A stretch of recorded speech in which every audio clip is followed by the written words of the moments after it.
हम महाकवि कालिदास विरचित रघुवंश महाकाव्य के षष्ठ सर्ग का अध्ययन कर रहे थे। इस सर्ग के अंतर्गत 1 से लेकर 8 पद्यों का अध्ययन हमने पिछले वीडियो के अंतर्गत कर लिया था। आज के इस वीडियो में हम आगे के 9 पद्य से लेकर 13 पद्यों तक का अध्ययन करेंगे। जैसा कि पूर्व में हमने अध्ययन किया था कि राजकुमारी इंदुमती का स्वयंवर रचा जा रहा है और देश देशांतरों से राजकुमार वहाँ पर आए हुए हैं और उनको उचित रत्न जड़ित स्वर्ण आसन पर विराजमान किया गया है और सभी राजकुमार अपने अपने निर्धारित आसन पर विराजमान हैं। उन सभी में जो राजकुमार अज हैं वह सबसे अधिक सौंदर्य से युक्त हैं और उनके अतिशय सौंदर्य से युक्त होने के कारण ही सभी नगरवासी उनकी ओर देखते हैं। और अब आगे उस स्वयंवर में जहाँ की सारे राजकुमार बैठे हुए हैं, इंदुमती का प्रवेश होता है। इसी का वर्णन यहाँ इस वीडियो के अंतर्गत इस पद्य के अंतर्गत किया गया है।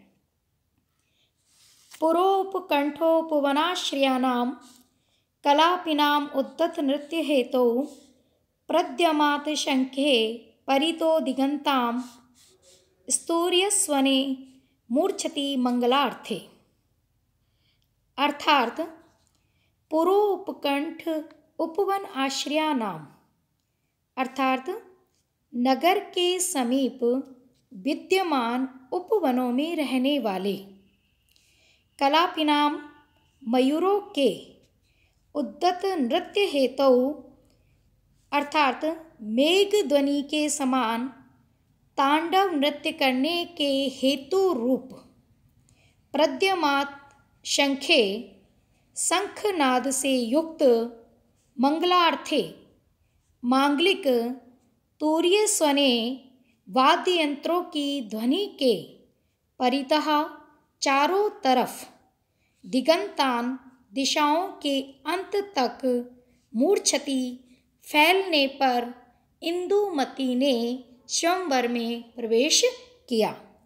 अर्थात कहने का भाव यह है कि नगर के समीप विद्यमान उपवनों में रहने वाले मयूरों को आनंदित कर नाचने की प्रेरणा देने वाले शंख व मांगलिक वाद्य यंत्रों के बजने पर उनकी ध्वनि जब समस्त दिशाओं में फैल गई तब इंदुमती ने स्वयंवर में प्रवेश किया।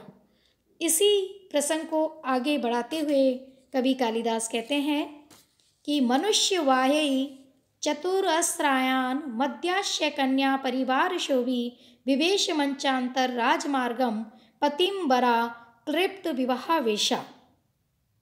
अर्थात पतिवरा शम अपने पति का वरण करने वाली क्लिप्त विवाह वेशा विवाह योग्य वेश को धारण किए हुए कन्या राजकुमारी इंदुमती मनुष्यवाह्यम मनुष्यों के द्वारा वहन किए जाने योग्य परिवार शोभी परिजनों से शोभायमान चतुरस्रयानम पालकी में अद्याश विराजमान होकर मंचांतर राजमार्गम अर्थात मंच के बीच बने हुए राजमार्ग में विवेश प्रविष्ट हुई।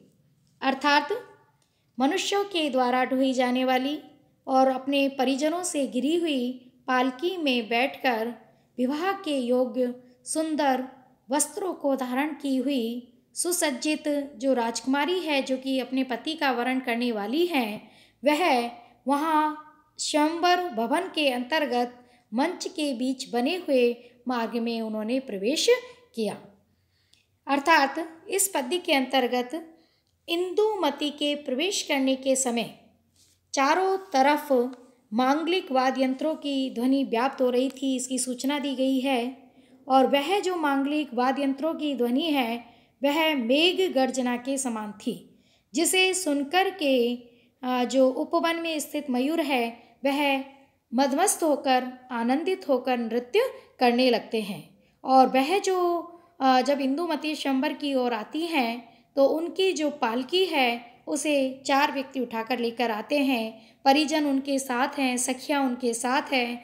उन्होंने विवाह के योग्य सुंदर सुसज्जित वस्त्रों को धारण कर रखा है और जो कि उनके सौंदर्य में 4 चांद लगा रहे थे।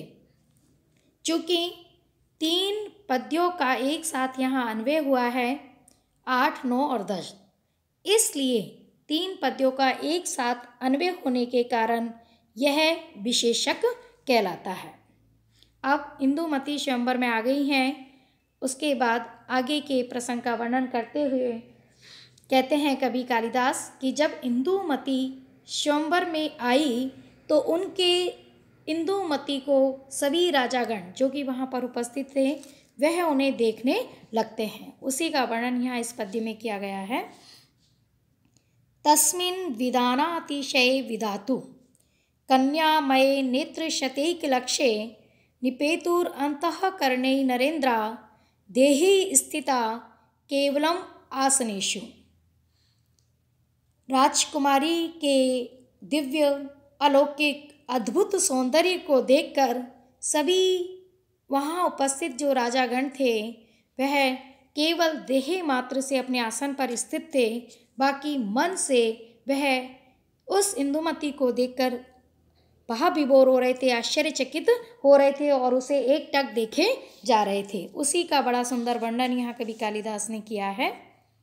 नेत्र शतैक लक्षे, सैकड़ों नेत्रों से एक ही दर्शनीय, विधातु सृष्टिकर्ता ब्रह्मा की, विदानातिशय विशेष सृष्टि, तस्मिन उस कन्यामय इंदुमती के रूप सौंदर्य को, नरेंद्रः उपस्थित समस्त राजागण अंतःकरणे ही अपने अंतःकरण से निपेतु एक टक देखने लगे, एक टक निहारने लगे।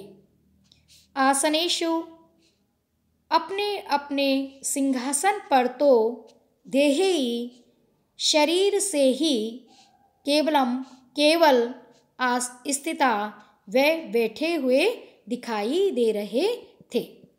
अर्थात कहने का भाव यह है कि राजाओं के अंतःकरण तो विधाता की अपूर्व सृष्टि अद्भुत सौंदर्य से संपन्न उस इंदुमती की ओर आकर्षित हो गया था। वे स्वयं केवल शरीर मात्र से ही अपने आसन पर विराजमान थे, अपने आसन पर बैठे हुए थे। वैसे वे इंदुमती के सौंदर्य को एक टक निहार रहे थे, अर्थात उनका जो अंतर्मन था वह इंदुमती के प्रति आकर्षित हो गया था। सिंहासन पर तो केवल उनका शरीर मात्र विराजमान था। इस पद्य के माध्यम से इंदुमती के अद्वितीय सौंदर्य का प्रतिबिंबित हो रहा है।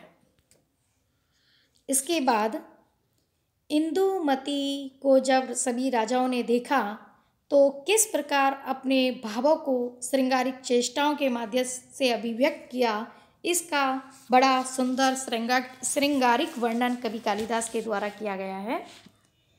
ताम प्रत्यभिव्यक्त मनोरथानां महीपतीनां प्रणयाग्रदूत्यः प्रबालशोभा इव पादपानां श्रृंगारचेष्टा विविधा बभूवः। अर्थात ताम प्रति उस राजकुमारी इंदुमती के प्रति अभिव्यक्त मनोरथानां जागृत इच्छा व आसक्ति वाले महीपति नाम स्वयंवर में उपस्थित हुए राजाओं की प्रणयाग्रदूत्यः प्रणय को व्यक्त करने वाली प्रथम दूती के समान विविधा नाना प्रकार की श्रृंगार चेष्टा श्रृंगार विषयक चेष्टाएं पादपानाम वृक्षों की प्रवाल शोभा एवं पल्लव कांति के समान संज बभुवः उत्पन्न हुई या प्रकट होने लगी। अर्थात कहने का भाव यह है कि स्वयंवर में उपस्थित जो सभा में विद्यमान राजागण थे, उन्होंने जब राजकुमारी इंदुमती को देखा तो देखकर उसकी ओर अपना प्रणय भाव प्रदर्शित करने की दृष्टि से अनेक प्रकार की श्रृंगारिक चेष्टाएं की। उनकी वह श्रृंगारिक चेष्टाएं वृक्ष के पत्तों के समान थी। अर्थात जिस प्रकार वृक्षों की श्रृंगारिक चेष्टाएं पत्रों से अभिव्यक्त मानी जाती है, अर्थात पत्तों का हिलना मानो हाथों से वह अपनी ओर बुलाते हैं, उसी प्रकार भ्रूभंग हाथों से बुलाना, अपने कंधे से जो वस्त्र है उसको ऊपर करना और प्रेमासक्त दृष्टि से इंदुमती को निहारना, इस प्रकार राजाओं ने अनेक प्रकार से अपने मनोभावों को, श्रृंगारिक चेष्टाओं को इंदुमती के प्रति प्रकट करते हुए मानो अपने प्रेम को अभिव्यक्त किया। कश्चित् कराभ्याम उपगूढ़ नालम आलोलपत्राविहत द्विरेफम रजोवीर अंतः परिवेशवंदी लीलारविंदम ब्रह्म्यान चकार। अब यहाँ पर कवि कालिदास ने, जैसा कि पूर्व पद्य में उन्होंने बताया कि जैसे ही सभी राजाओं ने इंदुमती को देखा तो उसके प्रति अपने हाव भाव को विविध प्रकारों से अभिव्यक्त किया। वह केवल शरीर मात्र से, देह मात्र से अपने सिंहासन पर अधिष्ठित थे, बाकी उनके मन, उनकी जो भावनाएं हैं वह इंदुमती के प्रति मानो समर्पित हो रही थी। तो किस प्रकार राजाओं ने अपनी श्रृंगारिक चेष्टाओं के माध्यम से मानो अपने प्रेम को अभिव्यक्त किया, उसी का यहाँ वर्णन कवि कालिदास के द्वारा किया जा रहा है। कश्चित् कराभ्याम उपगूढ़ नालम आलोलपत्राविहत द्विरेफम।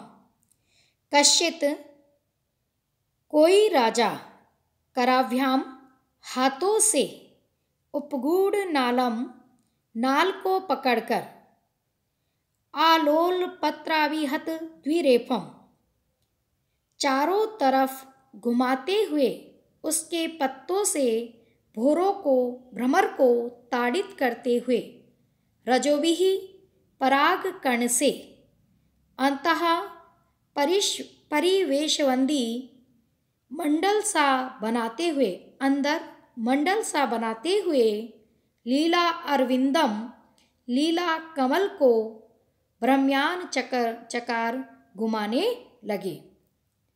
अर्थात कोई राजा हाथ में सुंदर कमल को पकड़े हुआ था और कमल को लेकर उसके डंठल को पकड़कर घुमाने लगा, जिससे उस कमल में विद्यमान जो भ्रमर है वह उड़ गए और उनके पराग कण से मानो उसके अंदर एक मंडल सा बन गया। इस प्रकार इस श्रृंगारिक चेष्टा का आशय स्पष्ट करते हुए एक टीकाकार लिखते हैं कि राजा कमल को घुमाकर मानो ये कहना चाहते हैं कि हे देवी, मैं विवाह के उपरांत इसी प्रकार तुम्हारे हाथों में घूमता रहूँगा, तुम्हारे हाथों में इसी प्रकार नाच सकता हूँ। किंतु उनकी इस श्रृंगारिक चेष्टा का अभिप्राय मानो इंदुमती ने इस रूप में लिखा कि यह अपशकुन का प्रतीक है। व्यर्थ ही हाथ घुमाना, पांव चलाना, ये सब अपशकुन के अंतर्गत आता है। अतः इंदुमती ने इस श्रृंगारिक चेष्टा को इस रूप में लिया कि ये अपशकुन है और ऐसा मान करके उस राजा ने जिसने कि कमल के डंठल को घुमाया था उसका इंदुमती ने वर्ण नहीं किया।